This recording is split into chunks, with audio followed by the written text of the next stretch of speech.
Hello friend, 1000 में मेरी बहना के आने वाला एपिसोड का अपडेट आपके लिए लेकर आए। एपिसोड जो शुरू होता है, स्वामिनी जो बीजी के बात करने तक के तरीके से बहुत नाराज़ है और वो गुस्से से बोलती है कि बीजी को उसे इस तरह बात करने की हिम्मत कैसे हुई, वो उसे शिकारी के मेहमानों के साथ कैसा व्यवहार किया, जबकि वो पूरे चंडीगढ़ में मेहमानों का इलाज करने में सबसे अच्छी मानी जाती है। विराट उसके जो अतिशयोक्ति उसे नज़रअंदाज करता है, लेकिन वीरेन आगे आता है और बीजी की ओर से माफ़ी मांगता। स्वामिनी इसे स्वीकार नहीं करती और कहती कि वीरेन की माफ़ी से कोई फ़र्क नहीं पड़ता। बीजी ने उसके स्वाभिमान पर जो जख्म पैदा किया है वो इससे नहीं बनेंगे। वीरेन के पास कोई शब्द नहीं है। स्वामिनी जीविका के पास आती है और उससे बोलती क्या उसने अपनी बीजी को बिल्कुल नहीं बताया कि मानवी ने यहाँ क्या किया है। वो आज वो नहीं भूलेगी कि बीजी ने उससे क्या कहा था और बीजी ने उससे बदतमीजी से बात की है। विराट उसे ये कहते हुए रोकता है कि बीजी थोड़ी निराश हो गई क्योंकि मानवी अचानक बीमार हो गई, इसलिए बुआ को बुरा नहीं मानना चाहिए। स्वामिनी बस नीचे देख रही है, जीविका जब बस नीचे देख रही है, जब तक स्वामिनी जो क्षमा करने के मूड में नहीं है, गुस्से में चली जाती है। इधर बीजी और जीविका जो है बात करते हैं। जीविका अपने कमरे में बीजी के बारे में स्वामिनी की बात को याद कर रही है। वो अपना फ़ोन लेती है और बीजी को फ़ोन करती है।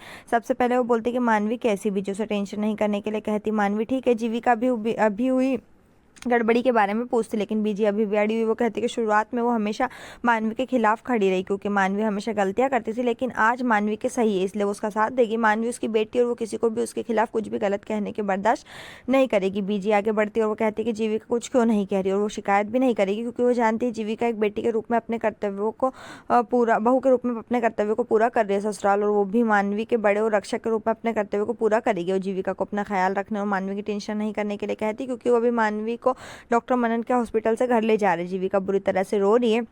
वीरेन जीविका के रूम में दिखाते वीरेन जीविका से कह रहा है कि वो कल अपने मामले की पहली सुनवाई में इंदर का समर्थन करना चाहता है। जीविका अपनी दुनिया में खोई हुई है।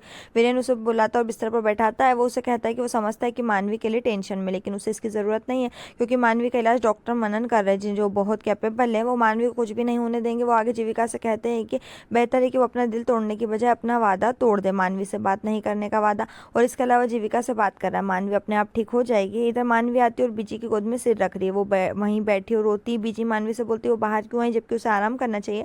मानवी कहती है वो बीजी से कुछ कहना चाहती है। वो आगे कहती है कि वो हमेशा सोचती थी कि बीजी जो एक खड़ूस दादी है, लेकिन आज उसे एहसास हुआ कि सख्त बीजी के पीछे उसका छुपा हुआ प्यार था और आज वो इसे महसूस कर सकती है। दोनों रोते हैं। फिर मानवी कहती है कि ये वास्तव में बीजी की गलती नहीं, मानवी बहुत प्यारी हो, कोई भी उससे प्यार करेगा। मानवी बड़ी बीजी के पास जाती है और उससे बोलती है कि वो उससे बहुत प्यार करती है, तो क्यों क्या वो उससे सोने की चूड़ियाँ नहीं देगी। बड़ी बीजी गुस्सा हो जाती है और उससे कहती है कि उसकी चूड़ियों पर नजर न डाले। वो हंसते हैं और गले मिलते हैं। और तब भी कुछ पड़ोसी बच्चे मानवी के स्वास्थ्य के बारे में पूछने आते हैं। वो कहती है कि वो ठीक है, लेकिन वो बीमारी के बारे में बात नहीं करना चाहती, इसलिए बच्चे उससे उसके चंडीगढ़ में रहने के बारे में पूछते हैं। मानवी जो है उदास हो जाती है।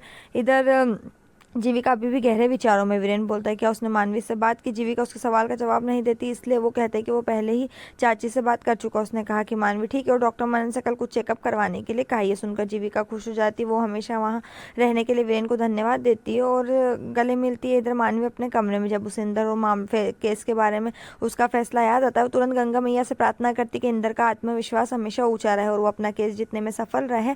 और यहीं पर ये एपिसोड खत्म। नेक्स्ट एपिसोड के लिए हमारे साथ जुड़े रहें, चैनल को सब्सक्राइब करें और साथ में बेल भी प्रेस करें।